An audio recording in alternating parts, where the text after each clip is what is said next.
Esse daqui é o instrumento de avaliação do artigo. Vejam, esse instrumento ele é muito interessante.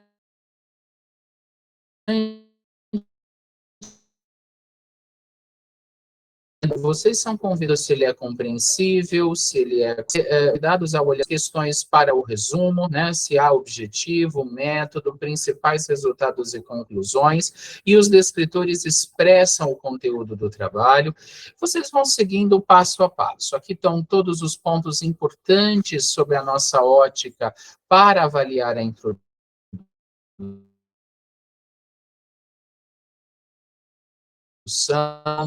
e todas os resultados, a discussão, a conclusão, a redação deste manuscrito, e aí tem algumas perguntas que são bem interessantes. O manuscrito contém informações novas e significativas que justificam a publicação?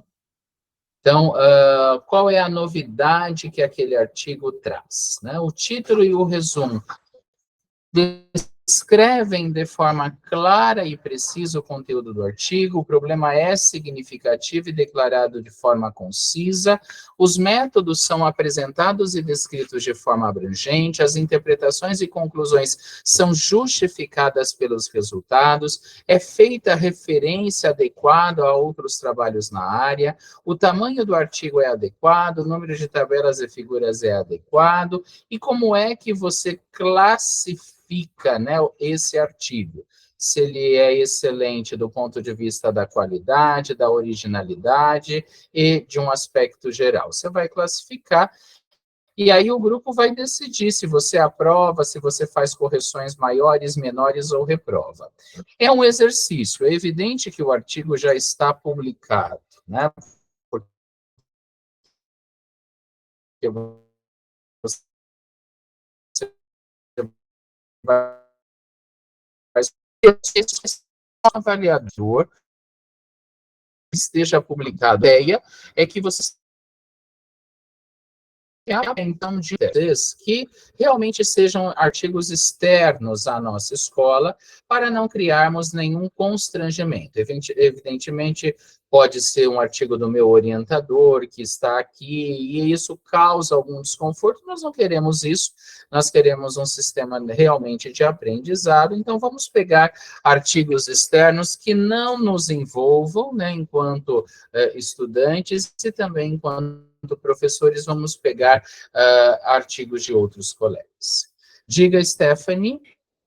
E aí, professor, a gente monta um PowerPoint, né, para essa apresentação, cada grupo, para depois ser feito o rebate, né, a nossa discussão. Exatamente, Stephanie, essa é a ideia.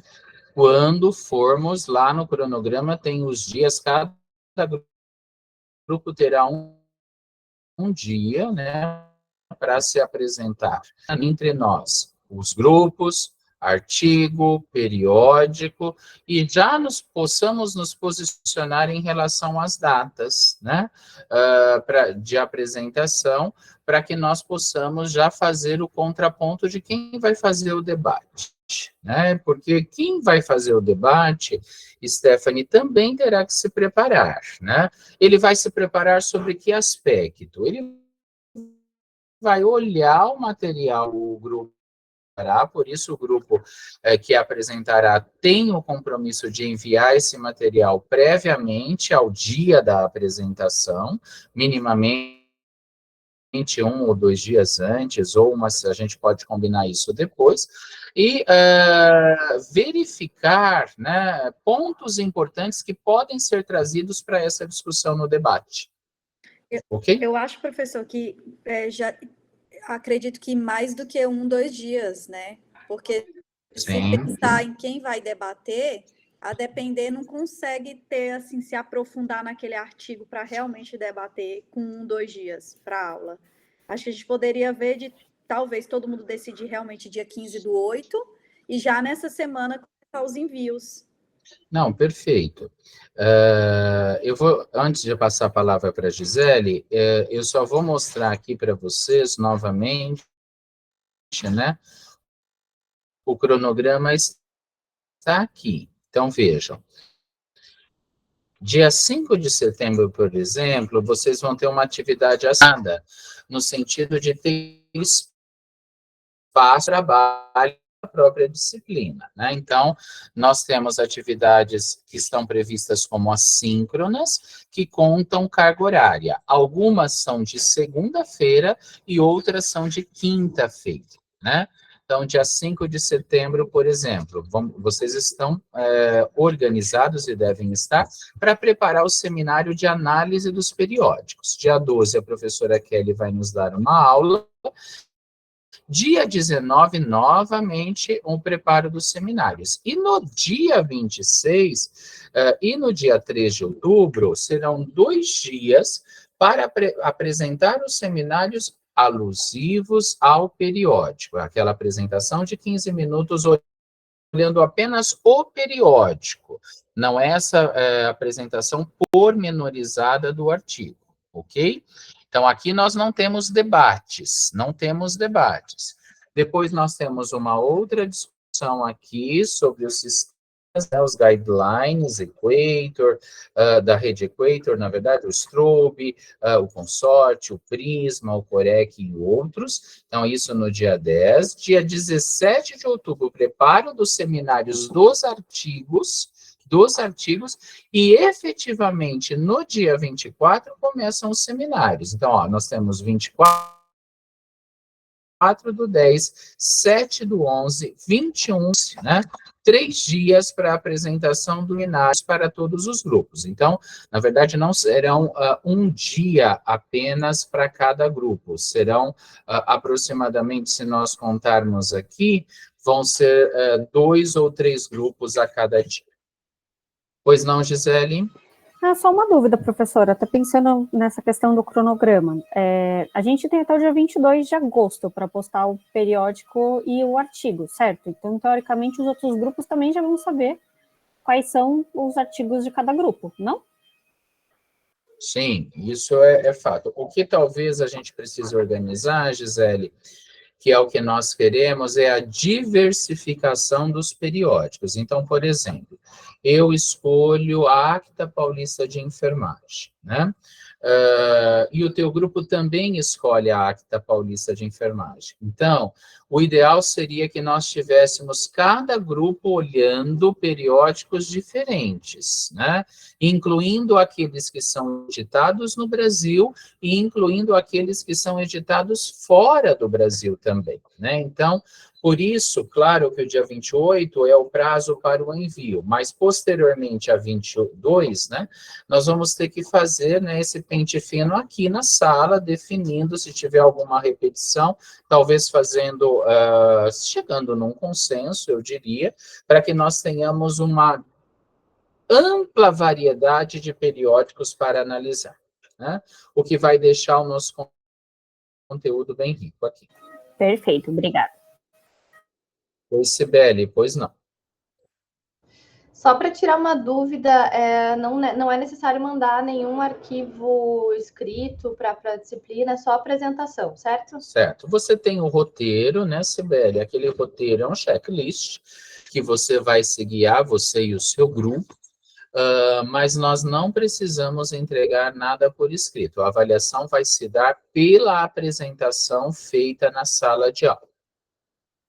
Perfeito, obrigada, professor. Alguma dúvida, gente, não hesitem de perguntar, né, ou de fazer o seu questionamento, as suas indagações.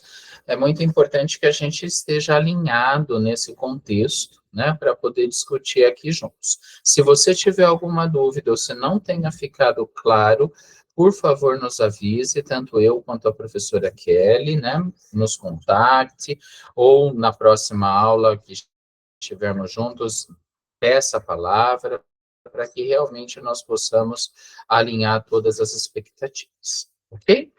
Então, a professora Kelly não está aqui hoje, né? Ela está num evento na Faculdade de Saúde Pública da Universidade de São Paulo, por conta do Agosto Dourado. Então, ela justifica a sua ausência, e eu estou com vocês para tratar de um assunto que é muito importante nesse contexto de avaliar um periódico científico. Então, aqui nós estamos numa postura, né? Enquanto mestrandos e doutorandos, pensando e escolhendo qual periódico nessa disciplina eu vou avaliar, ou qual periódico eu quero submeter, né, o meu futuro manuscrito, seja ele oriundo da minha dissertação ou da minha tese, ou de qualquer outra pesquisa que eu estiver realizando.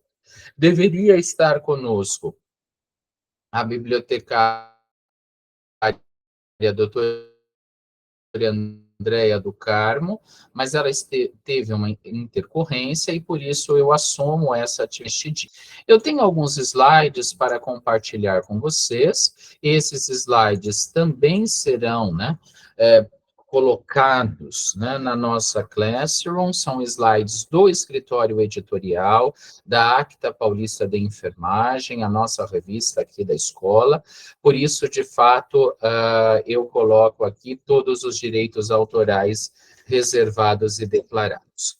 Bom, então, o nosso desejo é que todos estejam bem. Esse slide é bem, né, chamativo, no sentido de dar as boas-vindas para essa discussão.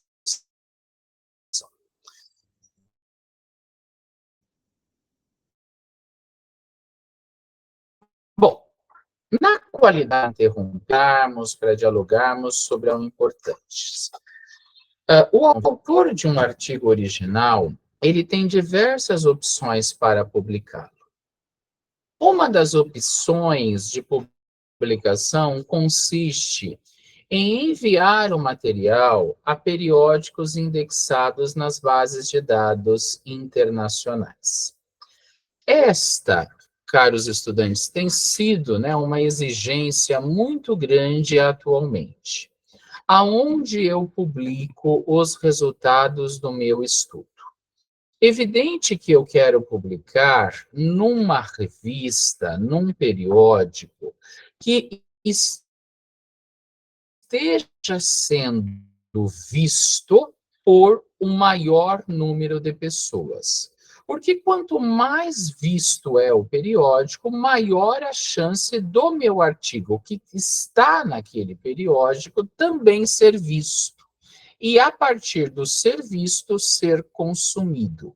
Estar nas bases de dados hoje é uma exigência para todos os periódicos, sejam eles editados no Brasil ou fora do país.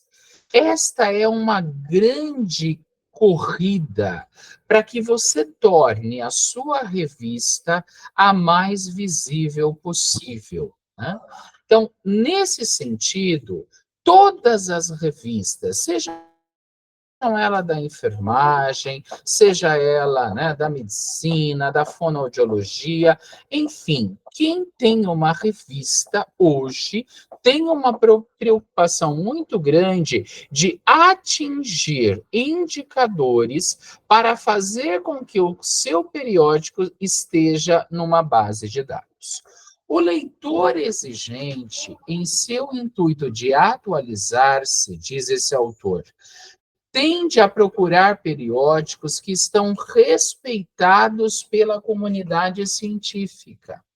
Então, um periódico, ele é respeitado pela comunidade científica a partir do momento em que ele oferece informações frutos de trabalhos originais, de trabalhos de investigação, de trabalhos de bancada, né, de pesquisas bem conduzidas, é isso que eu quero dizer, para que a ciência possa avançar. Então, quando eu olho um periódico, né, por exemplo, eu cito muito a nossa revista, porque, claro, ela é a nossa revista da nossa escola há mais de 30 anos no ar.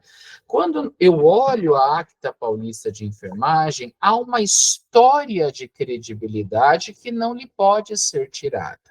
Essa história de credibilidade do periódico, ela vem muito desta perseverança da atual editora e de todos os outros editores que a antecederam, no sentido de garantir a qualidade e a sustentabilidade. Por exemplo, se eu olhar hoje uma revista, um periódico, ficou o seu último número, no ano de 2015, por exemplo. Puxa vida, o último número deste periódico foi publicado no ano de 2015. Vejam, nós estamos em 2024, são 9 anos de lacuna. Então, qual é a credibilidade deste periódico em garantir uma periodicidade de publicação?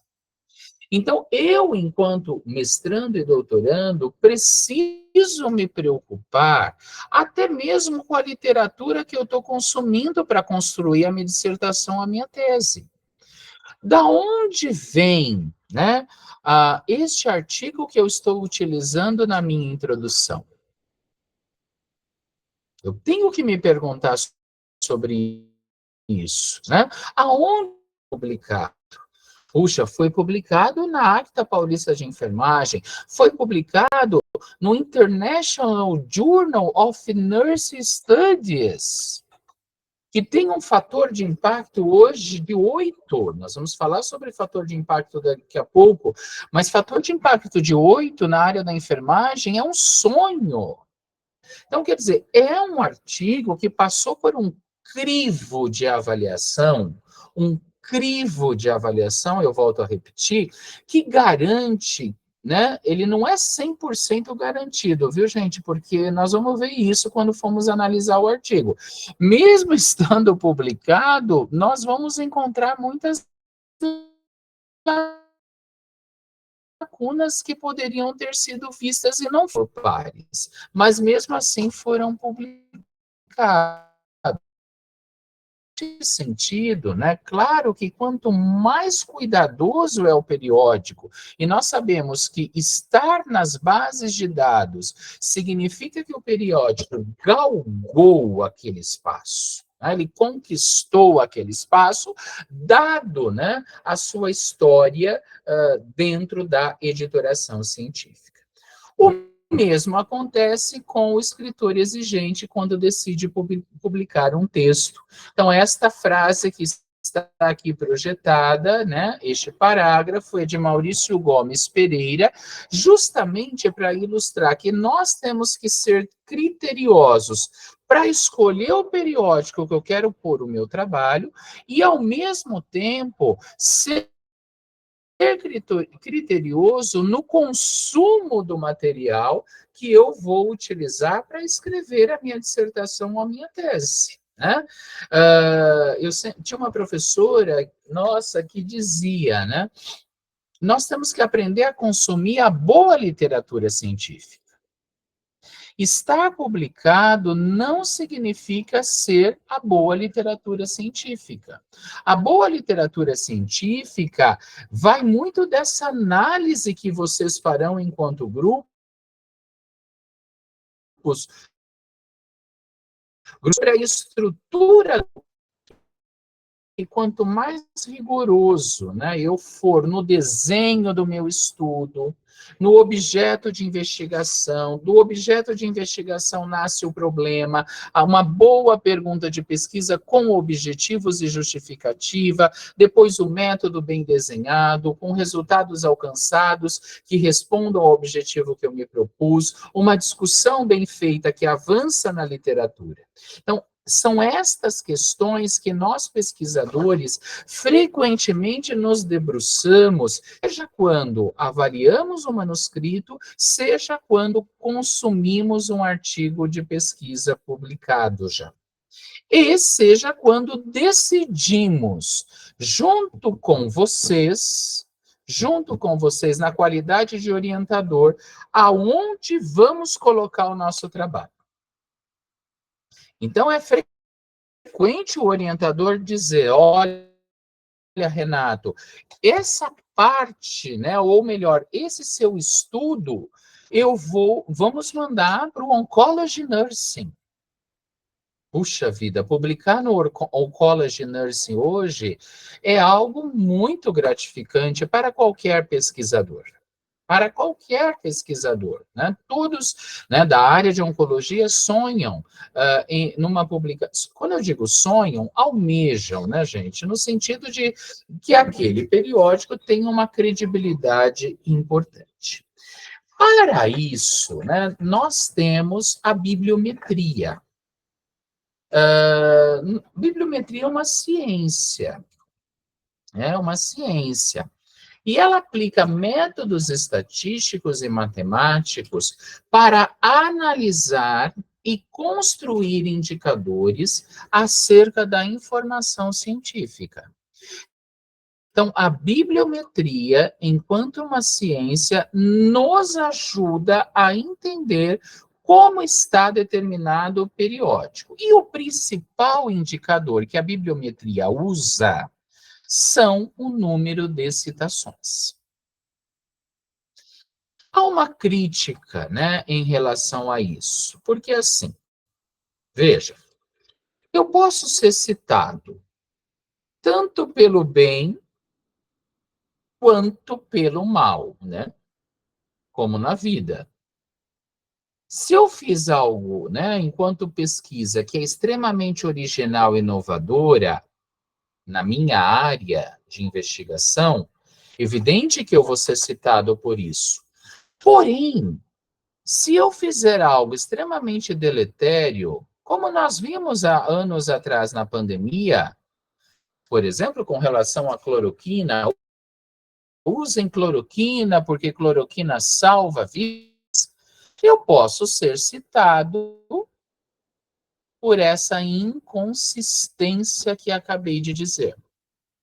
Então, a gente tem que olhar, né? A bibliometria, ela é uma ciência estatística, ela olha o número de citações, né? E as citações, elas podem ser, né, ou benéficas ou maléficas, a depender do prisma que se observa. Por isso é importante a criticidade daquilo que eu estou analisando e avaliando. A bibliometria nos ajuda com números, e o seu principal indicador é o número de citações. Agora, a qualidade desta citação é algo que realmente precisa ser continuamente investigada para entender, né, aonde estamos em relação a determinado periódico. A cienciometria, veja, a cienciometria, que também é uma ciência, veja, ciência métrica, né? Se você for na tradução ou no desdobramento semântico da palavra, ela é o estudo dos aspectos quantitativos da ciência enquanto uma disciplina. Então, eu olho a ciência e enfermagem. Ciência e enfermagem, para entender como ela está do ponto de vista quantitativo. Então, quais são os principais indicadores da cienciometria? O número de trabalhos, né? As coautorias, o número de patentes, submissões de patentes. Esses indicadores mostram como é que uma área de conhecimento está se sustentando no cenário nacional e internacional. Por exemplo, quando nós, né, avaliamos os programas de pós-graduação em enfermagem pela CAPES no Brasil, nós usamos muitos dados de cienciometria, né?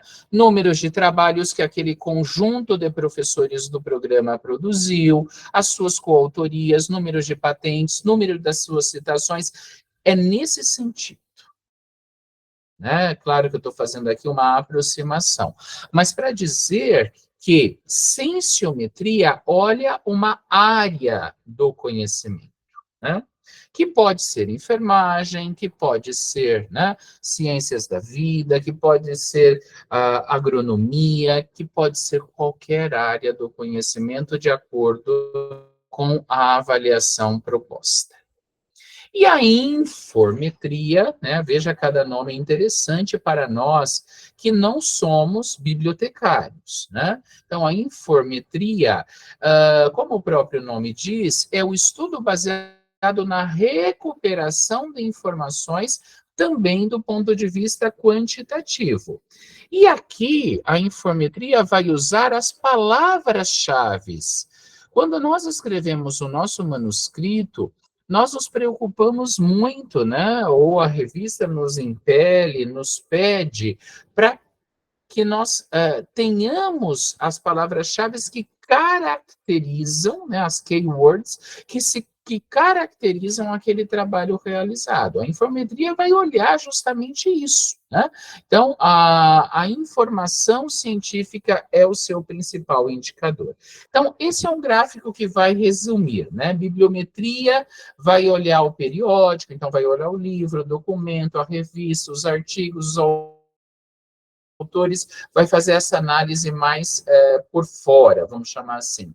A cienciometria ainda mais ampla, porque olha uma área do conhecimento, e a informetria que vai olhar, de fato, palavras, documentos pontuais, bases de dados. Mas por que eu estou falando tudo isso? Para entender, gente, claro que a gente não vai usar esse conteúdo quando formos fazer a nossa análise do periódico, não é nessa perspectiva. Mas para entender, né, que uma base de dados onde está um periódico científico, ela trabalha com estas informações, elas utilizam estas informações para classificar o periódico. Isso é muito importante. Para nós pesquisadores, né, esse índice H, ele é muito importante. Você já ouviu falar sobre o índice H? Não. Alguém tem índice H aqui? Não sei nem o que é. Gisele colocou, obrigado pelas manifestações. Vitor também colocou, Manuel não. O índice H é um índice, né? Obrigado por aqui as manifestações. É algo que nós, pesquisadores, temos muito, né? Vou projetar aqui. Veja, ele é um indicador proposto para mensurar, ao mesmo tempo, a produtividade e o impacto do trabalho de um pesquisador. Gente, o que é produtividade em pesquisa? O número de artigos que esse pesquisador tem. O índice H, ele é como se fosse uma métrica, né? E aí, geralmente, professores de universidades federais, principalmente, eles têm essa produtividade e aí podem até subir também no CNPq, tá nisso. Sim, então a produtividade, de acordo com o que você disse, me desculpe que eu não estou vendo o teu nome agora, né? Que a Marla disse, está muito relacionado diretamente com a quantidade, né, de artigos que um determinado pesquisador publica, né, e declara essa publicação. Você tem razão, é isso mesmo. Mas eu acho que não é qualquer artigo que entra no índice H, não é isso? Essa era a minha dúvida, tipo, é qualquer artigo, qualquer revista tem um qualis, por exemplo, os artigos que entram em qualis A e B. Fiquei com essa dúvida, porque senão imagina, tem, querendo ou não, artigos, quando a gente está na graduação, a gente escreve com um pouco menos de rigor, porque está aprendendo, publica por um incentivo, vamos lá publicar, mas não sei se necessariamente isso entraria como um ponto a ser bem contado, né, para subir nesse índice. É muito interessante a sua colocação e as dúvidas aqui trazidas, né? Então, nós estamos dizendo que o índice H, ele é um índice importante para o pesquisador, porque ele faz uma junção entre produtividade e impacto do material produzido. O que é impacto do material produzido? É o quanto aquele meu artigo é citado por outros colegas. Então, se eu produzi até hoje, sei lá, 30 artigos, e esses 30 artigos já foram citados 30 vezes, então você tem um determinado índice H. Se eu produzir 30 artigos, mas eu fui citado apenas em 4 documentos dos 30, eu tenho outro índice H. Então, vai depender, Stephanie, dessa relação de citação que você tiver. Claro que se você publicou numa revista que tenha um impacto maior, que esteja melhor classificada, esteja numa base de dados que dê uma visibilidade maior para aquele teu estudo, claro que a chance de você ser citada, ela aumenta a depender da qualidade daquilo que você produziu. Aquele artigo que eu publiquei lá no meu TCC de graduação, que geralmente, né, eu talvez, né, não tinha ainda o conhecimento necessário para fazer um bom estudo, e é o que eu consegui produzir naquele momento, talvez ele não tenha uma citação tamanha do que a minha tese de doutorado, você percebe? Porque nós estamos em níveis diferentes. Porém, vai depender da quantidade de material que você, enquanto pesquisadora, produziu e do quanto este material é citado por outros colegas, né? Eu tenho algumas perguntas, a Tami está me dizendo aqui, esse índice é gerado automaticamente. Então, por exemplo, se eu colocar aqui, né, deixa eu projetar para vocês.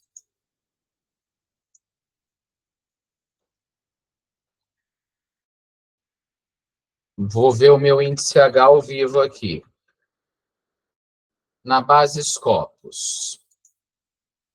É esta base que me dá o índice H, né, que eu vou pesquisar nesse momento. Eu vou olhar aqui enquanto autor, né, o meu último nome. Você também pode fazer isso. Olha só. Aqui estou eu.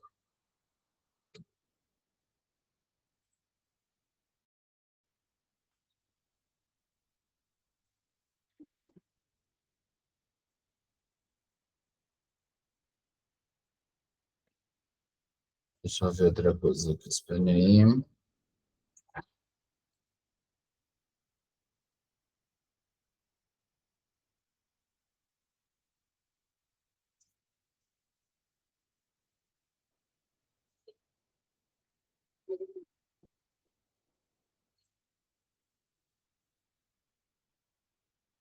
Pronto.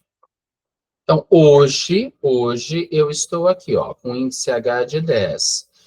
Eu tenho 362 citações de artigos que eu publiquei, que estão, né, veja, eu publiquei artigos em revistas que estão na base Scopus. Esses artigos receberam, né, 362 citações de 62 documentos. E isso me deu um índice H de 10. E aqui, ó, eu consigo observar como é que eu estou evoluindo, né, ao longo da minha carreira. Olha que interessante, desde 2006 até o presente ano de 2024, né, 2024 está aqui, perdão. Então, 2023, então, eu consigo perceber, estava vindo muito bem em 2022, até subiu um pouquinho em 23, é evidente que caiu em 24, porque o ano não findou. Então, é para dizer, né, para responder a pergunta colocada, é a base Scopus que está me dando esse índice H. Eu tenho, então, 362 citações, artigos que eu publiquei, que em revistas que estão na base de 62 documentos. Eu não sei se ficou claro, Tami, esta minha resposta para você. Então, professor, toda base de dados vai ter essa evolução do profissional, do pesquisador. Mas hoje, Stephanie, desculpa que eu te cortei. Não. Mas hoje nós somos, né, onde você pesquisou o seu índice H? Você pode pesquisar no Google Scholar, por exemplo, o seu índice H? Você pode, também. Mas é super importante que nós possamos utilizar essas bases de dados, vamos falar assim, mais criteriosas, porque o Google vai pegar tudo que você publicou, até aquela matéria do jornal que você escreveu no teu bairro, entendeu? Então, aqui é muito mais direcionado, por exemplo, nesta base, para os artigos que nela estão. O Vitor está me perguntando, então, o fator de impacto da revista interfere no índice H? Sim, Vitor. Sim. É por isso que essa disciplina quer te instrumentalizar no sentido de dizer aonde que eu quero publicar o meu trabalho. Né? Claro que aqui nós estamos na qualidade de estudantes, em especial vocês, é importante que você tenha essa clareza, aonde que eu quero publicar o meu estudo. Então, é na área de cardiologia que eu estou pesquisando? Perfeito, né? Então, se eu estou pesquisando na área de cardiologia, qual é a revista, né, que mais me chama a atenção, que está melhor ranqueada? Por que não pensar nessa revista, né? Porque o meu estudo seguiu critérios, ele seguiu todos os passos recomendados para uma boa pesquisa, então eu quero sim investir numa publicação que me dê notoriedade. Porque isto sim, Vitor, vai interferir no meu índice H. A partir das citações que vierem, lógico, né? Eu posso ter um artigo publicado numa boa revista, não ter nenhuma citação. Então, mas esta relação é difícil de, né? Ou seja, de fato, nós frequentemente vemos essa questão com uma relação muito direta. A Renata está me perguntando, tem outras bases também criteriosas? Sim, existe a Web of Science, Renata, que também é muito criteriosa, a Scopus, como já foi citada anteriormente, justamente na perspectiva de te dar uma fidedignidade. Quando você vai pedir um financiamento, né, você aqui enquanto uma mestranda ou doutoranda, você vai pedir uma bolsa sanduíche, né, para fazer um doutorado fora do país. Eles vão te perguntar na agência financiadora, quando você for pleitear, qual é o índice H do seu orientador? Em qual base? Então, é importante que você discrimine. O índice H na base Scopus é X, o índice H na Web of Science é Y, e assim por diante. A Pietra, então o índice H anda conjuntamente com a qualidade da revista publicada? No caso, para se obter uma melhor pontuação? Sim, Pietra, é uma condição importante. Veja, você pode ter citações fora de revistas que não estão bem ranqueadas também. Sim, pode. Porém, a chance dessa citação acontecer quando uma revista está bem ranqueada, está em boas bases de dados, bases indexadas, com uma visibilidade muito maior, claro que a chance é muito maior. Aumenta sobremaneira. Tudo bem, gente? Bom. Ok.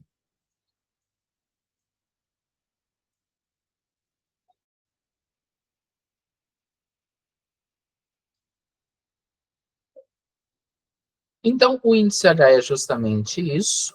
O conceito também é aplicado para medir a produtividade ou impacto de grupos de pesquisa, de universidade, de países e de periódicos científicos, né?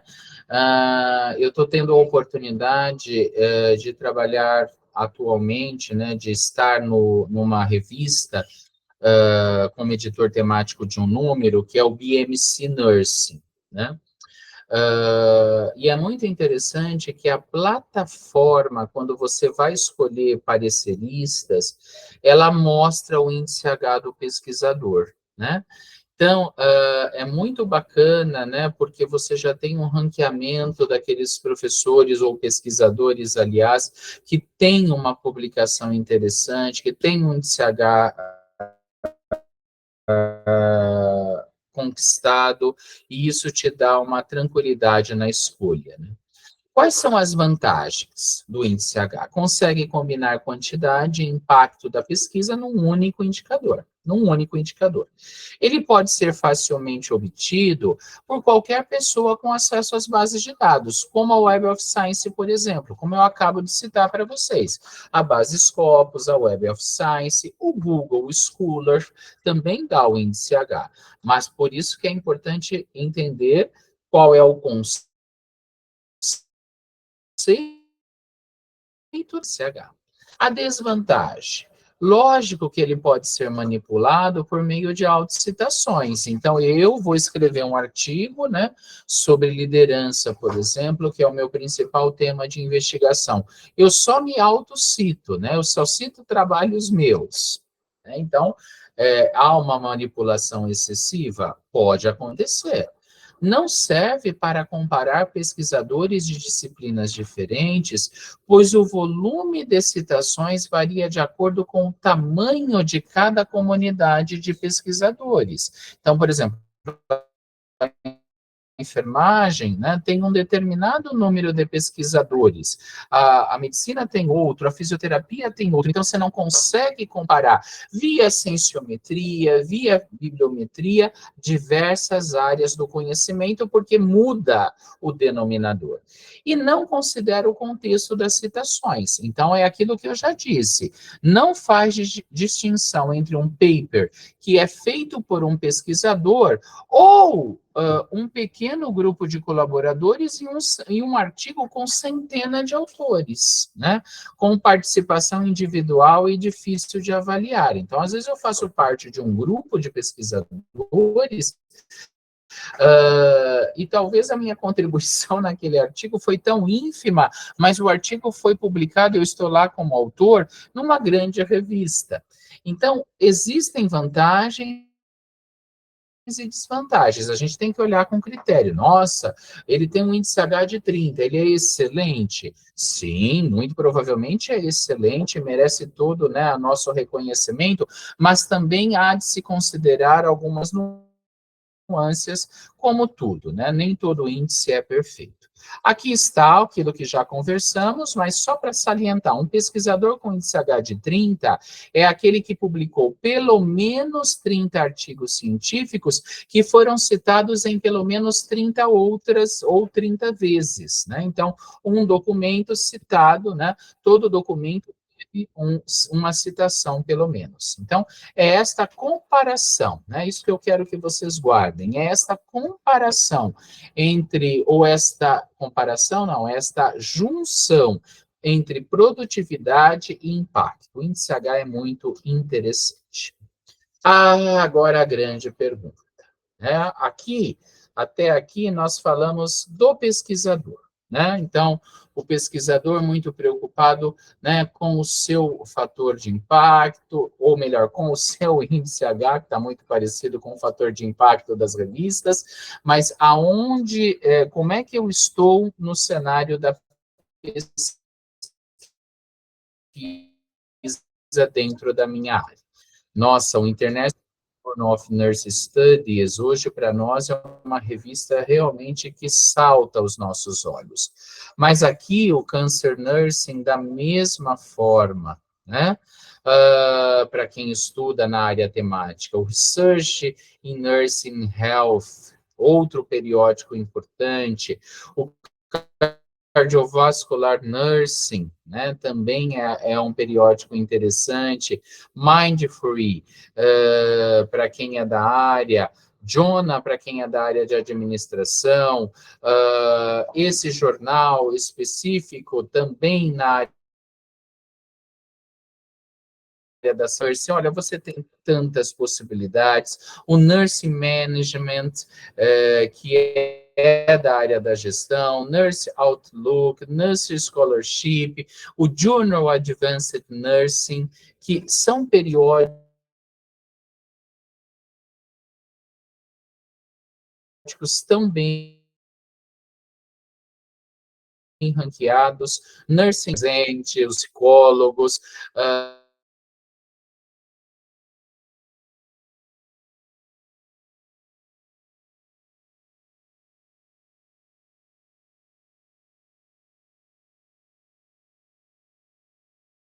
também as nossas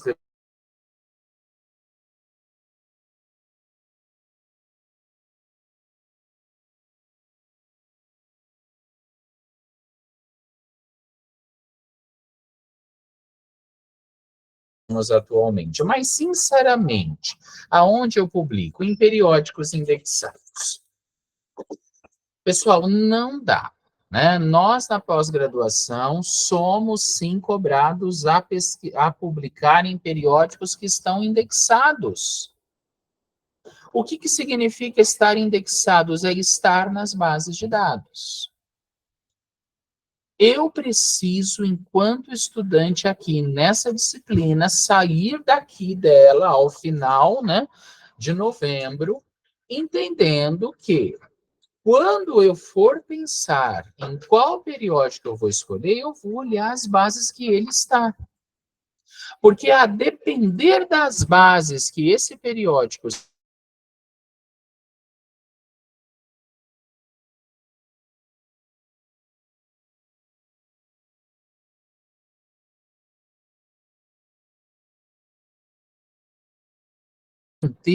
no sentido de dizer, não, vamos aqui ou vamos ali. Mas, enquanto estudante da pós, eu preciso ter esse conhecimento. Né? Eu preciso entender, né, o que significa estar na base A, estar na base B. E o quanto que o periódico ganha estando na base A, estando na base B. Né? Lógico que quando eu lanço uma revista, né, vamos imaginar, quando a Acta foi lançada há mais de 30 anos atrás, não se tinha esta gama de oportunidades existentes, tais como hoje, para que o periódico possa se situar em determinada base. Mas se eu decidir hoje, dentro da minha associação, dentro, né, do local que eu trabalho, criar uma revista, criar um periódico, lógico que eu não vou já sendo indexado de primeira. Existe um caminho a ser percorrido para que essa indexação aconteça. Mas, pensando em estudantes de pós do nosso programa, é fundamental identificar que a escolha do periódico passa sim por bases indexadoras. Bom, o fator de impacto. Então, o que é esse fator de impacto, gente? Alguém já ouviu falar? Já se preocupou com o fator de impacto de revista? Seu orientador já te estimulou em algum quesito a pensar num periódico que tenha fator de impacto? Qual é o teu desejo, né, em publicar? Você já tem isso claro hoje, né? Então, eu quero publicar nesta revista, eu já tenho este planejamento do ponto de vista estratégico dentro do meu cronograma de trabalho, né? Ou seja, ao final do meu mestrado, ao final do doutorado, eu pretendo publicar nesta revista, eu já olhei essa revista por causa disso. Alguém tem algo para me relatar aqui?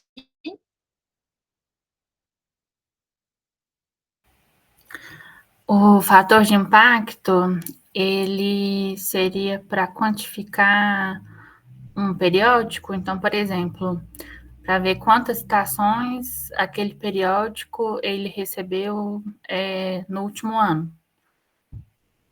Você vai gravar, né, Marla? Gravar não é uma boa palavra, mas você vai associar fator de impacto com índice H. É a mesma lógica. O que é o índice H para o pesquisador é o fator de impacto para a revista. É o quanto que ela está sendo citada por outros, né? Então, isso é uma relação bem interessante de ser feita aqui. É que às vezes eu fico com dúvida na diferença entre o fator de impacto e o Qualis.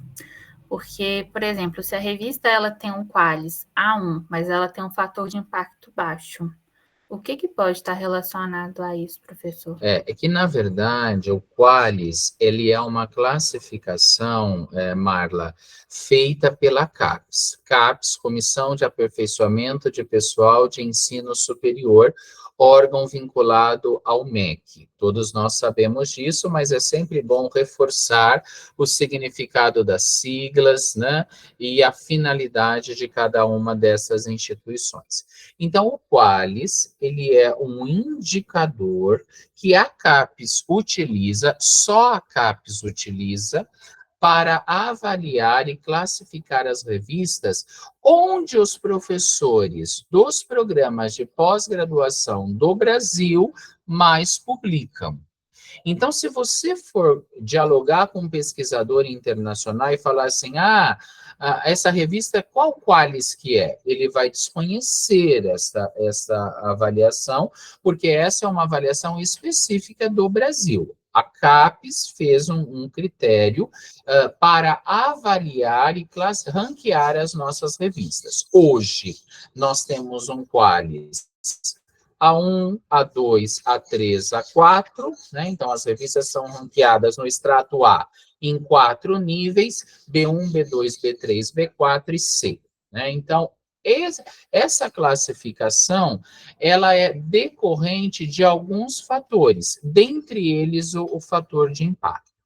Mas, Marla, existe uma tendência, porque o último Qualis, ele foi, e você deve ter acompanhado essa discussão junto ao seu programa, junto ao seu orientador, orientadora. O Qualis, ele foi feito, foi realizado, mas ele deixou a comunidade científica brasileira muito descontente, né? Tanto que ele será revisto para o próximo quadriênio, não para este, porque os critérios adotados já foram aprovados, então nós seremos avaliados de acordo com os critérios já estabelecidos. Então, o que eu quero te dizer? Há uma tendência muito grande no futuro, talvez, de nós não termos mais o Qualis, porque o que importa, na verdade, é o fator de impacto da revista, e são os outros indicadores que fazem um diálogo internacional do periódico com aquilo que se utiliza extramuros. Então, respondendo pontualmente a tua pergunta, às vezes a revista tem um fator de impacto X, mas tem um Qualis, sei lá, A4, por exemplo. Então, eu não teria uma resposta tão precisa para te dar hoje, porque há um descontentamento muito grande com o Qualis. Quero que você saia daqui sabendo o que eu tenho que me preocupar mais é com o fator de impacto. Sinceramente, né? Hoje, né, o que eu devo me preocupar enquanto pesquisador, enquanto estudante, enquanto cientista, é com o fator de impacto do periódico que eu quero publicar o meu manuscrito. Então, quando eu for olhar qualquer periódico, eu não vou me preocupar com o Qualis, e sim com o fator de impacto. Eu posso apanhar por causa disso. Não é que você não vai se preocupar, né? Você vai ter uma atenção, sim, porque eu não quero que você publique numa B4, eu não quero que você publique numa B2, quero que você publique mínima os seus orientadores, o seu orientador, sua orientadora, precisa que você publique. Quando eu digo precisa, né, nós somos avaliados por isso. Quantos artigos eu produzi nos extratos A2 a 1? Entendi, professor. E uma dúvida, pensando aqui, né, que o Qualis, ele é brasileiro.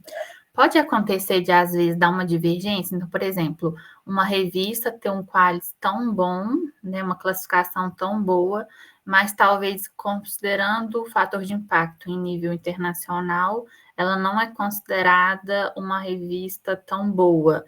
E aí, talvez, por essa falha também no sistema? Não. Dos motivos? Assim, dentro da classificação do Qualis, o fato dela ter um fator de impacto alto ou relevante não a desmereceu, viu, Marla? Então, não se preocupe em relação a isso. Não, né? eu falo, às vezes ela tem um fator de impacto baixo, mas ela tem um qualis muito alto. Não seria uma divergência? Sim, é por isso que há um descontentamento da comunidade científica hoje em Foi algo que relação, aconteceu. exato, em relação aos critérios utilizados pelo Qualis, porque a CAPES, ela mudou, né? Ela, por exemplo, ela agrupou as áreas de conhecimento. Então, ela pegou enfermagem, colocou junto com outra área, e ao colocar junto com outra área, ela precisou fazer mudanças dos índices bibliométricos utilizados, que é esse que nós estamos discutindo aqui hoje. E essas mudanças, né, levaram a coisas desta ordem, né, que você coloca. Então, há um risco sim, viu, Marla? Há um risco sim, tá? Por isso que é importante que você conheça os critérios de classificação do Qualis atual, o que é considerado, foi considerado, né, para classificar uma revista como A1, outra revista como A2, como A3 e assim sucessivamente, tá? Pois não, Cibele? Eu só queria fazer o comentário que, para a gente da pós-graduação, isso é um desafio duplo, eu acho, porque o programa nos exige, né, as publicações com base na métrica Qualis, e isso os programas, em qualquer universidade nos exige. Não, eu acho assim, né, deveria ter uma mudança, talvez, de pensamento, de ter Qualis e fator de impacto nessa exigência de publicação, né, para obter o título, mas isso é uma questão que a gente tem que ponderar, né, porque quando a gente discute muito isso do ponto de vista, né, de publicação, de revista, mas a gente ainda tem a demanda do próprio programa ou do próprio financiador, né, quem é bolsista CAPES ou CNPq, de publicar com base na métrica Qualis, né? Então, acho que a gente fica com esse desafio dobrado, porque a gente quer, às vezes, publicar numa revista que tem um fator de impacto diferente das revistas que estão né, associadas ali ao Qualis. E a gente acaba ficando nessa encruzilhada, assim, né? Às vezes meio fica uma decisão difícil. Óbvio que o orientador ajuda muito nessa hora, né, da decisão e até diversificar os tipos de publicação que a gente vai ter, né?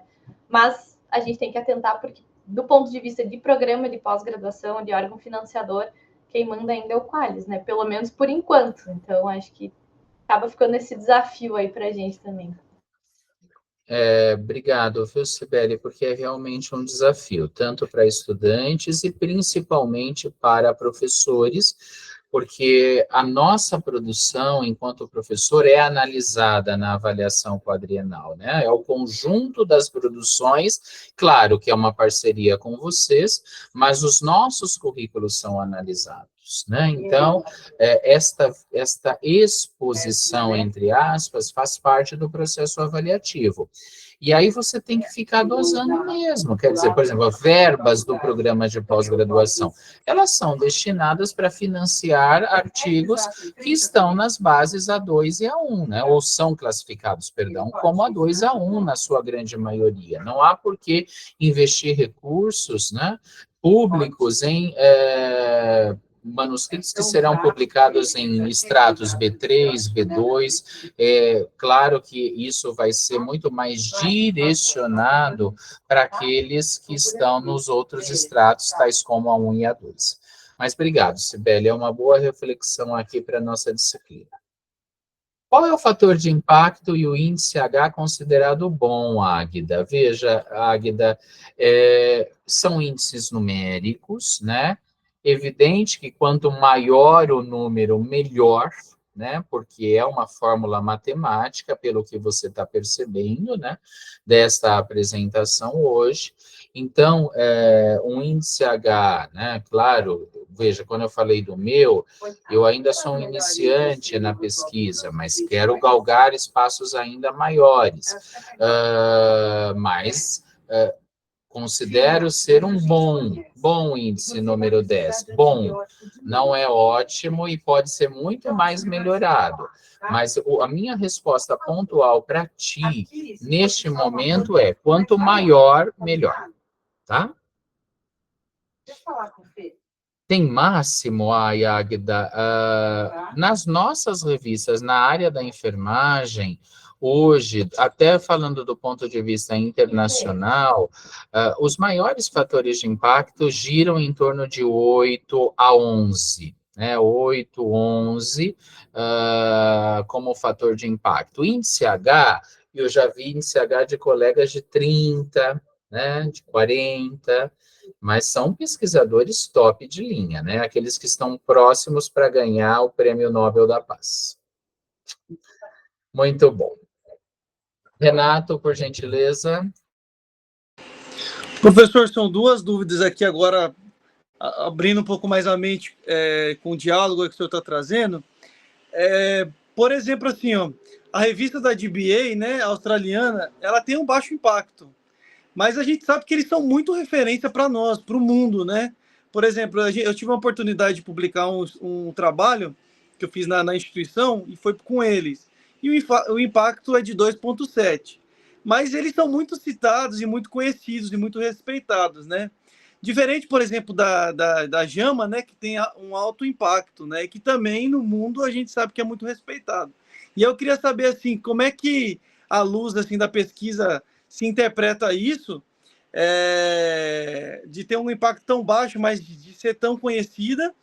E segundo, que a própria JAMA, assim, ela tem um número, eu estava dando uma olhada aqui, ela tem um número máximo da própria JAMA, mas ela estratifica, por exemplo, se eu for publicar algo focado na onco, eu tenho na JAMA onco X fator de impacto. Se eu for para neuro, eu tenho X fator de impacto. Como é que... Eu estava achando isso interessante, né? Como que a próprio periódico, né, a própria revista, ela pode aí, dentro das... Não sei se é a palavra certa, subespecialidade, né, estratificar vários fatores de impacto, mas no final ela tem um fator maior, assim, né? Queria que o senhor falasse um pouco disso, mas é a nível de pesquisando mesmo, que eu achei interessante. Obrigado. Imagina, Renato, olha, primeiro que um fator de impacto de 2,7 não é baixo não, viu?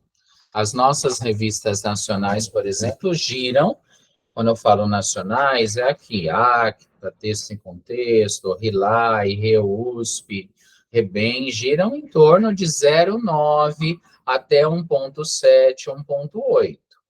Então, por quê? Porque ainda nós temos, né, a nossa produção, é que isso acaba sendo, né, gente, claro, os programas acabam incentivando você a publicar em revistas de alto fator de impacto. Então, você drena, né, a tua produção, vamos dizer assim, para esses locais. E acaba não valorizando as nossas próprias revistas nacionais editadas no Brasil, por exemplo. Então, essa é uma questão, né?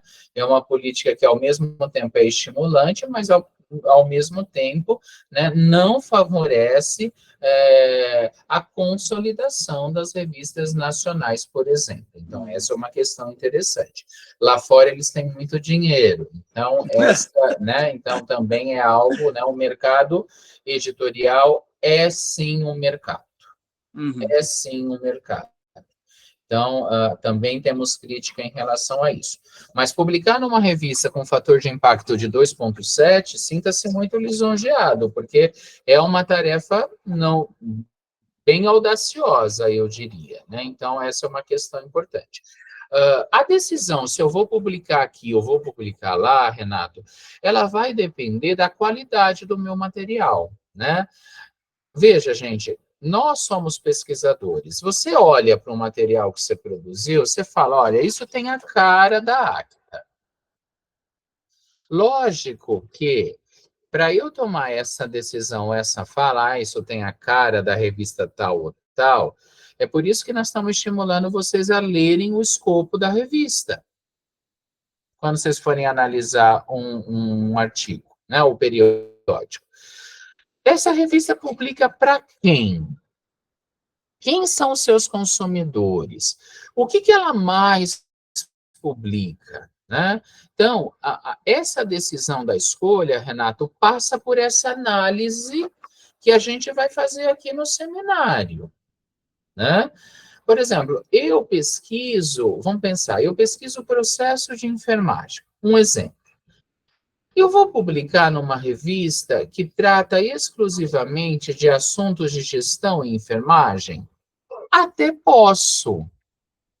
se o meu objeto de investigação, ele permeia o processo de enfermagem com gestão do cuidado. Então, eu preciso ter muita criticidade na escolha daquele periódico que eu vou fazer para entender o seu escopo e os seus objetivos, entender a sua política editorial, né? Quando você fala do JAMA, por exemplo, então você tem o JAMA A.1, A.2, A.3, vamos chamar assim, né? Quer dizer, a revista foi crescendo tanto que ela foi criando subespecialidades. É como se ela criasse outras revistas dentro, né, do seu escopo maior, né? Então, assim, eu preciso focar onde eu quero escoar a minha produção e qual é o fator de impacto daquele determinado periódico que eu quero colocar o meu estudo. Obrigado, professor. Muito bom. Mais alguém? Tudo bem, gente. É uma discussão interessante, né? Talvez eu não tenha parado para pensar sobre isso, mas essa disciplina tem, né, esta intencionalidade. Então, o fator de impacto, ele é um índice para avaliar a qualidade das publicações. Ele se firmou como um meio de avaliação dos periódicos nas mais variadas instâncias, sendo calculado anualmente, então é um cálculo anual, pelo Institute for Scientific Information, para as revistas indexadas em suas bases de dados. Então, tem revista que não tem fator de impacto, justamente por causa disso daqui, ó. Elas terão fator de impacto se estiverem nas bases de dados, né? Olhadas por este instituto e publicadas pelo JCR, que é uma publicação do ISE. Então, vejam, né? Importante olhar isso. Por que a revista A não tem um fator de impacto? Porque ela não está na base de dados X, Y e Z.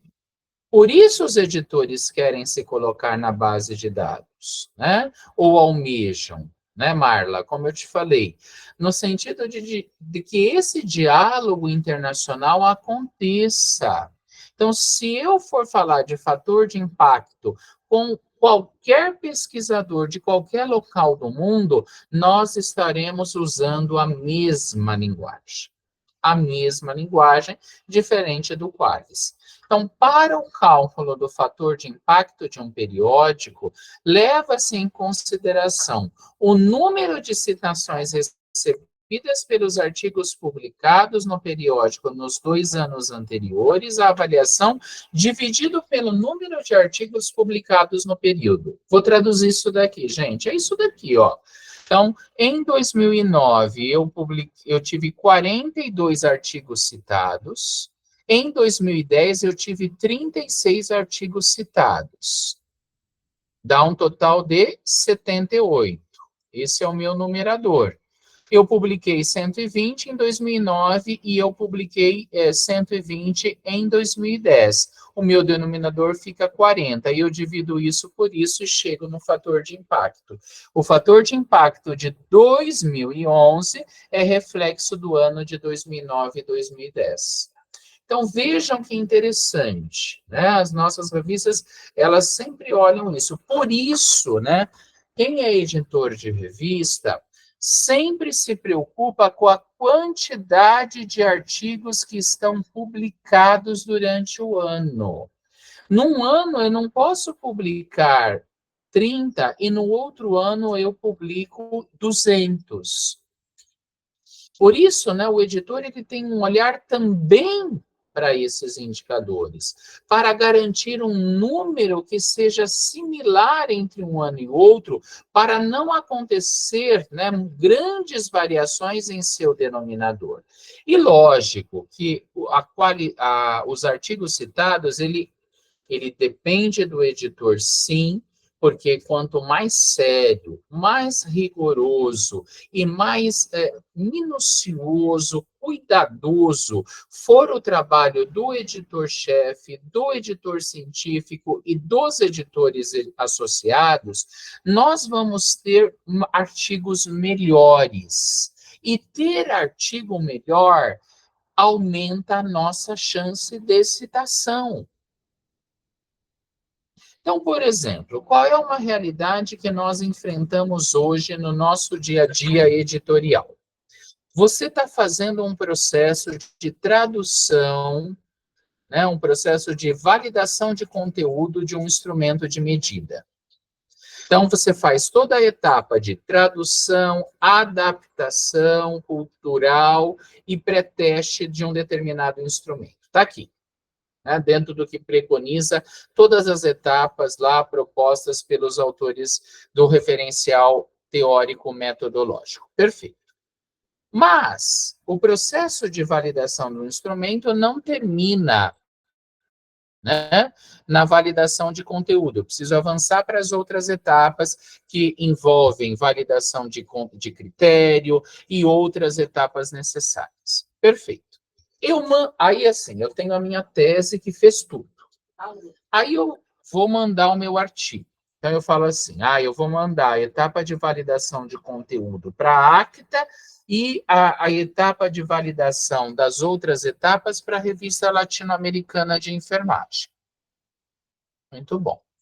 Eu estou na ACTA. Eu recebo o seu trabalho.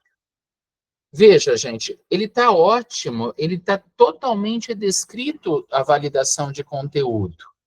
Mas qual é a chance da citação daquele trabalho? Porque para usar um instrumento de medida, eu preciso de todas as etapas. Então, a ACTA Paulista de Enfermagem ganharia muito mais se você me mandasse o artigo todo. Porque a chance de publicação é maior. O que eu quero colocar? A chance de citação, desculpa, é maior.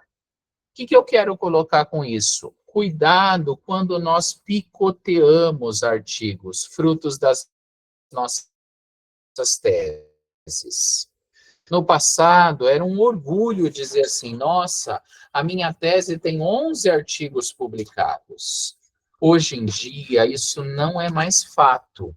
Às vezes é preferível ter um artigo, ou no máximo 2 artigos frutos daquela tese, mas bem feitos, com resultados, né, com começo, meio e fim, mas que estejam bem condensados e que possam ser bem citados. Porque se eu picotear ou se eu fatiar os meus trabalhos, né, os meus resultados da minha tese, o editor é nítido, né?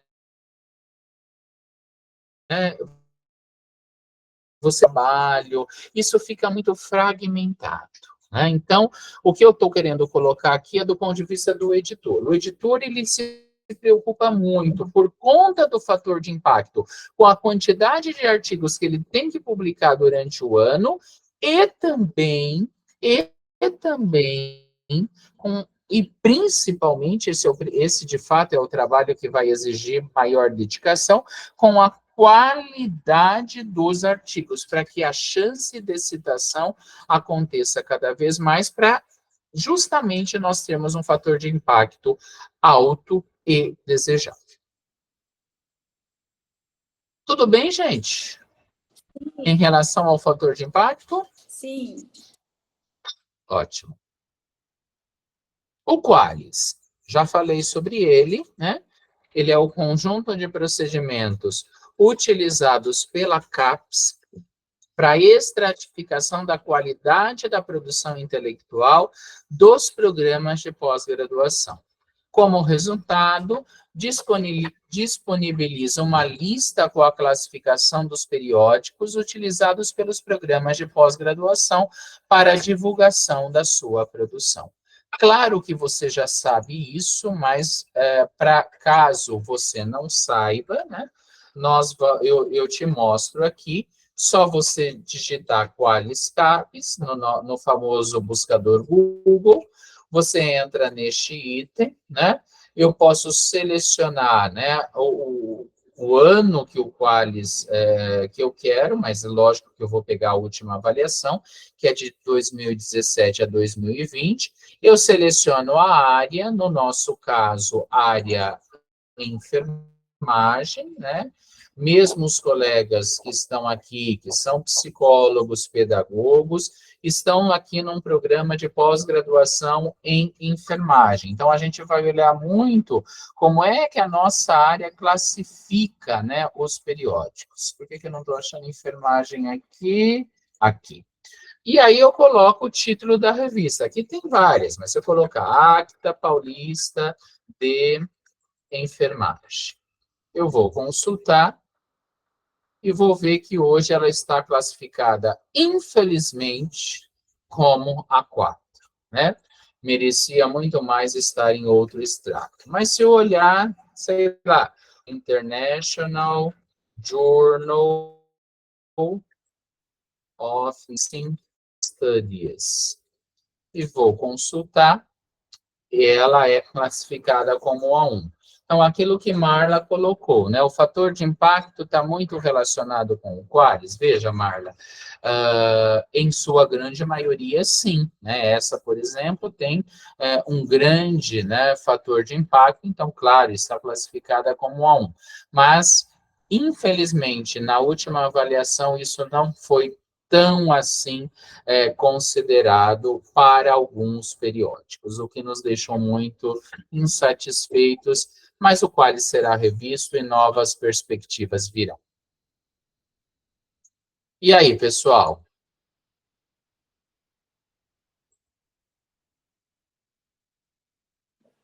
Tudo certo? Tudo certo. Professor, eu acho assim que essa é riquíssimo, porque quando a gente entra na pós-graduação, por mais que seja pincelado na graduação, nos sentimos muitas vezes muito perdidos. Eu estou no nível mestrado e eu sempre pontuava isso. Eu falava, professora, para mim está sendo difícil, porque por vezes, se você perde é um fator de impacto, você não sabe o que é isso, você perde o todo, você não sabe avaliar mais nada. Eu acho que, assim, na estudos avançados em saúde da mulher, que alguns que estão aqui também estão nessa disciplina, eles também abordam um pouco sobre isso, sobre os estudos, né? E eu sinto essa, assim, parece que é uma abertura de caminhos. Quem faz doutorado, eu acredito que já está mais familiarizado, mas para nós que fazemos, eu acredito que estamos aí iniciando o mestrado, parece que realmente é uma abertura de um mar vermelho ali, algo nebuloso que está começando a se desvendar.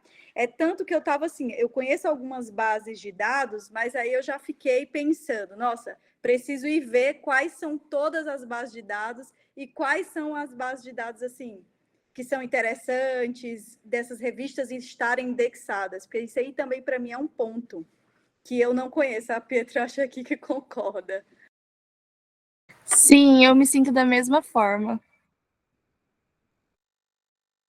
Veja, Stephanie e Pietra, e todos que estão aqui, talvez seja um primeiro momento, eu diria, talvez não o primeiro, mas um momento mais calmo, né?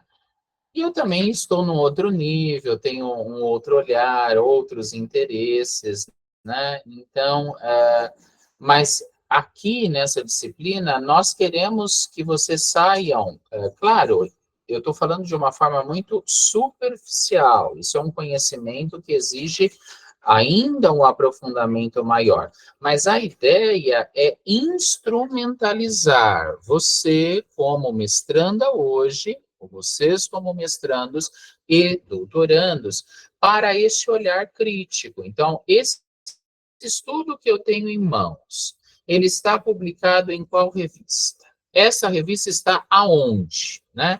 Quem é esta revista? Quem é essa revista passa por tudo isso que a gente conversa aqui no dia de hoje e que vocês vão exercitar quando fizerem análise do periódico que escolher. Eu quero ouvir os colegas de outras áreas que estão aqui, né? Como é que estão se sentindo, né, com estas falas, se na área de vocês também isso é comum, né? Essa discussão, ela permeia, né, o universo, ou se é muito para nós.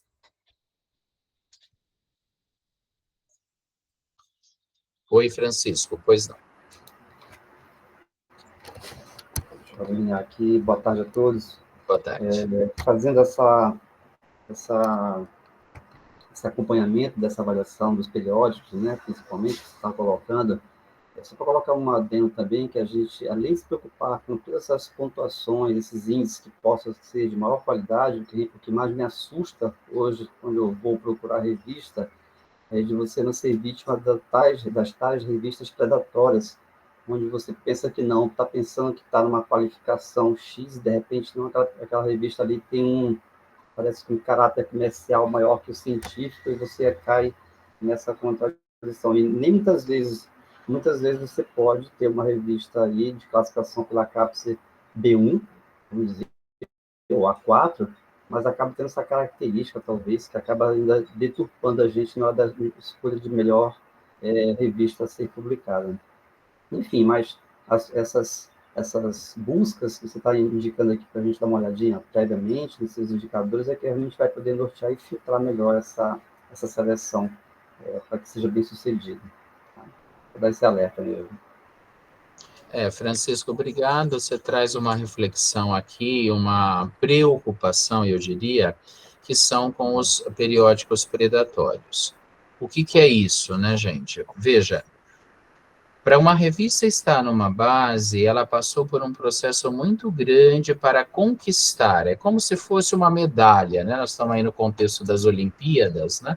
É como se fosse a conquista de uma grande medalha estar em determinadas bases. Por exemplo, a ACTA, há alguns anos, permeia estar no PNC Central, né? No PubMed Central. Né? Nós ainda não estamos lá. E estar no PubMed Central, ela possibilita que nós tenhamos um aumento do nosso fator de impacto, né? Que hoje tem um valor, né? O Bruno vai me corrigir, mas é em torno de 1,3, 1,4, e nós queremos, sim, aumentar o nosso fator de impacto, e estar no PMC, né? Ou seja, no PubMed Central, vai nos ajudar muito. O periódico predatório, para isso, né, o que acontece? Se você recebe um convite assim, publique seu artigo em 20 dias. Quem é que nunca recebeu um e-mail desse, né? Ou você apresentou um trabalho num congresso e, de repente, vem, publique o resumo lá do trabalho e tal, nessa revista em 20 dias, não sei o quê. Gente, é claro que começa por aí a identificação de periódicos predatórios. Você entra na revista, você não percebe um processo de peer review bem declarado, geralmente se cobra isso que o Francisco colocou, eles estão muito, né, querem ganhar dinheiro, então você paga para ter uma publicação mais rápida. Por favor, desconfie porque você vai estar jogando pérola para porco, no sentido assim, né? Você vai estar jogando uma riqueza que é o teu estudo, pedindo por uma veiculação que é desconsiderada, né? Que é, de fato, não fidedigna e que não vai contribuir para o avanço do conhecimento. Então, Francisco, obrigado. A gente até pode trazer depois essa discussão mais pormenorizada, como é que eu identifico um periódico predatório. Às vezes você olha o currículo de uma pessoa, gente, isso também é algo interessante, né? Porque o Lattes é público e você, né, frequentemente consulta o Lattes para ver referências e tudo mais. A pessoa só publica num determinado lugar. Cuidado com isso também. A nossa publicação não pode ser endogênea. Então, aqui, eu sou editor da ACTA, então eu só publico na ACTA. Ora, claro que tem conflito de interesse, claro que tem. Então, cuidado com isso, né? A gente não pode. Agora, eu nunca posso publicar na ACTA Paulista de forma nenhuma. Claro que eu posso colocar meus resultados, e devo colocar enquanto professor e pesquisador. Porém, né, eu não posso ser estritamente endogênico nesse sentido. Mas obrigado, viu, Francisco? É uma boa reflexão. Muito bem. Então, avançando, vocês vão me interrompendo, como eu falei, já estamos acabando, tá? A ideia, então, é ir até as 4 horas, no máximo hoje, mas tragam suas dúvidas, ansiedades e preocupações. Nós não vamos sair daqui sabendo tudo. Este é um universo grande, tem bibliotecários que se dedicam a isso, tem cientistas outros que também se dedicam a essa discussão. Ela é um aspecto importante a ser considerado. Então, olha só, o Qualis, ele é um conjunto de procedimentos utilizados pela CAPES para a estratificação da qualidade da produção intelectual dos programas de pós-graduação. Como resultado, disponibiliza uma lista com a classificação dos periódicos utilizados pelos programas de pós para divulgação da sua produção. Então, vejam, é estritamente nacional, estritamente nacional.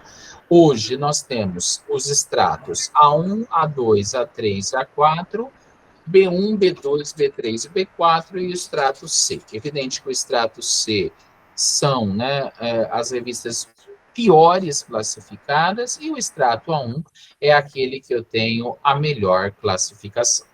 Bom, o JCR, né, no Lattes frequentemente aparece o artigo, né, que você publicou, que já está na base. Se ele está no JCR, já aparece.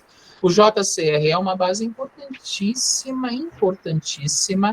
Os periódicos mais frequentemente citados em um campo, periódicos mais importantes em um campo. Ele é uma base que ele olha os periódicos sobre essa perspectiva, né? Os periódicos com maior impacto em um campo, os artigos mais publicados e dados da categoria do assunto e de desempenho. Então, ele te oferece um mapa, né? O JCR é, sim, uma base muito, muito importante. JCR, né? JCR, Web of Science, de fato, e o próprio Scopus são informações importantes para os periódicos, com certeza. O Simago, né? É um portal que inclui as revistas e indicadores científicos dos países no mundo a partir das informações contidas no banco de dados da Scopus, né, que é gerenciada pela Elsevier. Esse indicador mostra, né, a visibilidade dos periódicos contidas no banco de dados da base Scopus. A Scopus é a maior base de dados de resumos do mundo, né? Então, estar na Scopus é, de fato, muito significativo, oferecendo uma visão abrangente da produção de pesquisas do mundo nas áreas de ciência, tecnologia, medicina, ciências sociais, artes e humanidades. Perdoa que faltou uma vírgula aí. Scopus oferece ferramentas inteligentes para acompanhar, analisar e visualizar pesquisa, o que também para nós é muito confiável, integrado e multidisciplinar para pesquisar. A web tem por objetivo tornar mais fácil aos alunos, professores, pesquisadores, analistas e gestores identificar as pesquisas mais relevantes a serem citadas. Então, Web of Science e Scopus são bases, né, muito legais para que nós possamos pesquisar artigos científicos. Quando eu digo legais, leia-se bases muito interessantes para a busca bibliográfica, que frequentemente eu faço dentro da minha área, dentro da temática que eu estou pesquisando. Eu indicaria que nós possamos, né, usá-las. Claro, quem nunca ouviu ou quem nunca pesquisou no PubMed, né? O PubMed, né, uma base que todos nós aqui já utilizamos, é uma base, né, de texto das ciências biomédicas e da vida, desta, né, da USA National Institute of Health's National Library of Medicine. Então, é uma grande publisher, né, uma base de dados que abarca vários periódicos. E o XML, né, que a gente está trazendo aqui, justamente é para dizer, né, a marcação XML é algo para o periódico estar numa base desta, como o PMC, né, ou o PubMed Central, ele precisa ter a sua marcação XML. A marcação XML é aquele texto que a gente olha o Open Access, é o texto para a internet, né, para a rede mundial de computadores. Então, é um texto que permite, né, esse armazenamento de informações. Ele é portável, ele não é proprietário, ele pode ser usado para armazenamento de informação em qualquer plataforma. Então, por isso que as revistas cobram taxa de editoração. Para transformar aquele texto do PDF, que geralmente as plataformas convertem, na marcação XML. A marcação XML, ela tem um padrão internacional. Então, quando eu consigo, né, acessar um artigo no formato XML, eu tenho uma formação universal em todas as bases. Além disso, eu consigo, né, publicar esse XML na web, eu consigo até ouvi-lo, sabia? Né? Na forma de áudio, posso estar dirigindo e ouvindo, né, a leitura desse artigo. Então, é um custo que as revistas têm, mas até isso é olhado pelas bases, né? Então, o quanto que os textos têm uma formatação padrão e estão com a marca XML, porque permite esta acessibilidade, porque eles são open access, estão em acesso aberto. E os dados de um XML são armazenados no texto. Isso torna muito mais fácil fazer a expansão ou a atualização de um sistema operacional ou de uma aplicação sem perder informações. Sem perder informações. Então, esta segurança a base nos oferece e a marcação também. Pessoal, alguém está com o microfone aberto? Eu não consigo identificar. Se você puder checar. Obrigado. Muito obrigado. O Medline, né? Também é uma base muito conhecida para nós da área da saúde. Ele contém citações de periódicos e resumos de leitura biomédica de todo o mundo. O PubMed oferece acesso gratuito ao Medline, então o Medline está dentro do PubMed, né? E links para artigos em texto completo quando possível. O PubMed compreende mais de 23 milhões de citações de literatura biomédica do Medline. Então, vejam a grandeza, né? Você tem o PubMed como um grande guarda-chuva e o Medline associado. Gente, se a minha revista está lá, se ela é uma revista Medline, se ela é uma revista que está no PubMed, se ela é uma revista que está na Scopus, na Web of Science, vejam, é isso que eu quero incutir em vocês. A visibilidade do meu trabalho ganha uma proporção gigantesca. Por isso, olhar um manuscrito, olhar um periódico, me desculpa, é entender qual é a base que ele está. Porque isso diz muito sobre naquele momento que eu estou olhando. O Cielo, né? O Cielo é uma base originariamente nacional, mas que abarca, né, vários periódicos do Brasil, da América Latina e do Caribe. Né? Então, o Cielo também tem se consolidado como uma grande publisher latino-americana, e é muito interessante que cada vez mais o Cielo tem crescido no nosso meio. Né? Todas as nossas revistas, Acta, Reu, USP, RILAI, REBEM, Imagem, estão na base Cielo, né? Estar na base Cielo é um passo para ir galgando outras bases, né? Então, isto é muito interessante. Promover a presença do Cielo em um dos índices bibliográficos e bibliométricos de referência internacional para ampliar a visibilidade e a credibilidade dos periódicos, né? Operar a indexação dos periódicos Cielos, em particular a contagem de citações em um universo amplo de periódicos, compreendendo os indexados na rede Cielo e na plataforma Web of Science. É aquilo que eu disse.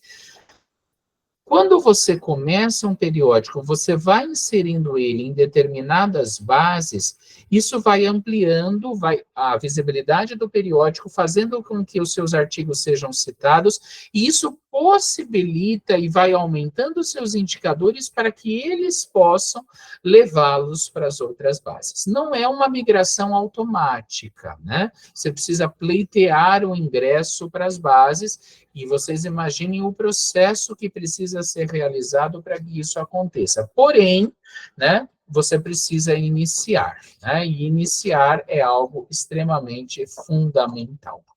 O Google Metrics também é uma base, o Google, né? A gente tem o Google Scholar, por exemplo, mas o Google Metrics oferece para os autores uma avaliação rápida da visibilidade e influência dos artigos recentes nos periódicos científicos. No Google Metrics, você pode procurar as 100 melhores publicações em vários idiomas. E você pode ter a mediana, que a gente chama aqui do H5 Index, é o número de H dos artigos citados nos últimos 5 anos. E a sua mediana, que é o número médio de citações dos artigos que compõem o seu índice H. Então, aquela discussão, eu posso ver o meu índice H no Google? Claro que eu posso. E também posso olhar os periódicos na mesma questão. Olha aqui, ó. O Journal of... Essa foi uma busca feita lá em 2015, faz tempo, né? Mas esse periódico tem um índice H5 de 49 e uma mediana de 60. Para compor isso, olha quantos artigos aqui que foram citados, né? Na área nursing. E aqui ele traz todos os artigos, a citação, olha, esse artigo foi citado 209 vezes nesta base no ano de 2009. Olha que legal saber, né, que o meu artigo teve 209 citações nesta base durante o ano de 2009. Bom, pessoal, quais são os critérios obrigatórios para avaliar um manuscrito, né? Primeiro, manuscrito não, para avaliar um periódico. Ele tem que ter um corpo editorial heterogêneo. Isso vocês vão olhar, né? Qual é o corpo editorial? Ele é composto só por pesquisadores nacionais ou internacionais? Esse é um critério importante. Além disso, evitar o excesso de citações domésticas. É aquela questão da autocitação ou só citações internacionais. Então, você tem que ter um periódico que tenha, né, uma circulação, não é só um grupo que cita, né? E isso hoje, com a inteligência artificial, gente, é tão fácil de conseguir, tão fácil de conseguir, né? Você tem realmente essas facilidades hoje muito mais do que se tinha no passado. Citações de periódicos indexados, então, como disse o nosso colega, eu não posso citar um periódico predatório. Não posso. Não. Então, hoje, por isso que as revistas são tão exigentes hoje, não pode ter livro na citação, não pode ter citação de tese ou dissertação, se for tem que ser muito bem justificado, porque as bases avaliam isso, gente. Queria que vocês se colocassem no local do editor, né? As bases avaliam estas condições para indexar um determinado periódico. os periódicos não endógenos, perdão. Então, assim, a ACTA só publica trabalhos da Escola Paulista de Enfermagem. Isso não cabe mais hoje. No passado, né, quando as nossas revistas nacionais foram criadas, foi até nesse sentido de dar uma visibilidade para os produtos oriundos da pós-graduação. Mas hoje, com as bases, isso não é mais possível. Nós não podemos ser endógenos. Eu tenho que publicar trabalhos do mundo. Inclusive, eu sou avaliado como, né, a nossa revista é avaliada se eu tenho publicação de autores internacionais e não apenas autores nacionais. Cooperação internacional. Então, o quanto que eu estou recebendo artigos de outros países, né, um critério importantíssimo, e a padronização editorial, né? Então, ter a mesma formatação dos artigos, aquela marcação XML, ela é muito interessante, porque você ter essa padronização garante, né, que o periódico seja bem avaliado. Veja, a base olha esses critérios são obrigatórios, né? Então, corpo editorial heterogêneo, excesso de citações, que eles chamam de domésticas, / citações internacionais, quer dizer, o próprio periódico se citando, não, devem ser outros que citam o meu periódico, citações de periódicos indexados, periódicos não endógenos, cooperação internacional e padronização editorial. Isto vai garantir que eu esteja nas melhores bases. O que significa estar nas melhores bases? É estar na Web of Science, é estar na Scopus hoje, é estar no PubMed Central. Né? Então, é o grande sonho de todo editor colocar sua revista nessas bases. Claro que também é estar no Cielo. Estar no Cielo, para nós, é fundamental. Mas estar na Web of Science, estar na Scopus, estar no PubMed Central, garante uma visibilidade muito grande para os nossos periódicos. E aí tem sempre essa dúvida para onde eu vou, para o que Renato coloca, né? Para onde eu vou, para onde que eu publico A, onde que eu publico B. Mas tudo isso, essa tomada de decisão, ela vai depender dessa análise criteriosa e de todos esses índices que nós comentamos aqui no dia de hoje. E aí, pessoal, vocês estão bem? Sim. Vocês estão bem? Sim, professor. O que vocês acharam? Só não vai me dizer que é chato, né? Mas não deixa de ser um pouco chato, né? Mas é um conhecimento importante, não é? Eu acho que tem... Desculpa, Ellen, pode falar.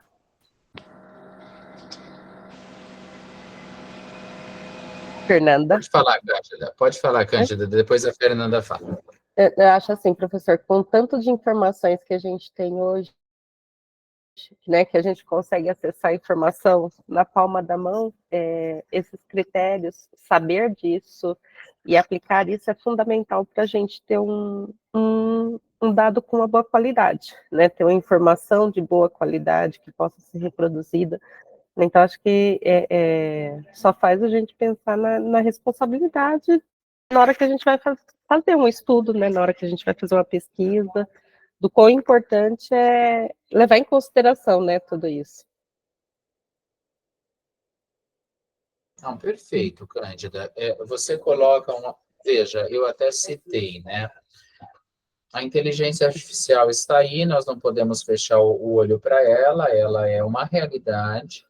Então, essa análise, né, dessas questões de citações endógenas, de citação de periódicos não indexados, que já era feito com um grande critério, vai ganhar um critério ainda maior. Né? Cada vez mais para o futuro, você terá um rastreamento mais equânime, eu diria, mais organizado, mais direto para estes fins, né? Então, assim, cada vez mais, né, gente, a nossa ética tem que ser mantida, né, sem sombra de dúvidas, porque é ela que nos sustenta. Diga, Fernanda. Professora, eu ia comentar assim que é uma questão de amadurecimento, né? Até tanto para nós, enquanto pesquisadores, para publicar, mas também de filtro do que a gente vai buscar para agregar conhecimento. No início, como as colegas disseram, eu entrava no Google ou direto e saía pesquisando sem nenhum filtro. E aí, com o decorrer das orientações, fui agregando conhecimento, aí a gente vai aprendendo os caminhos e os critérios para filtrar o que a gente agrega para o trabalho, para a nossa pesquisa, os dados que a gente vai considerar. Então, tudo isso é muito importante também para a gente, o que a gente vai absorver enquanto pesquisador, né? Fernanda, assim, o conhecimento vai te deixando crítico, né? E ser crítico é bom, né? Porque a partir dali você vai dizer, olha, esse material que eu estou consumindo em seu conteúdo é bom ou não é bom? Acrescenta ou não acrescenta para o meu estudo?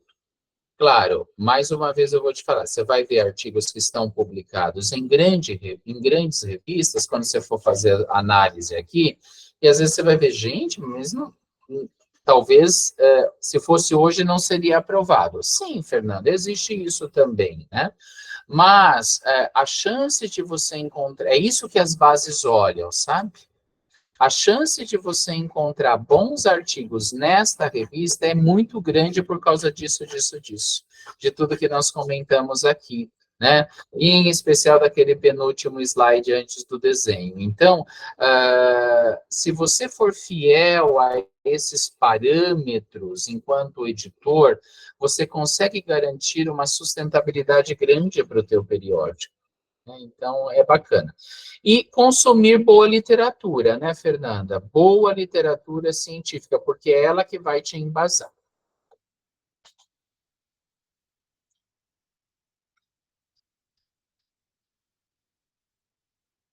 A Carolina coloca, sim, eu vou disponibilizar, viu, Carol, a aula no Classroom.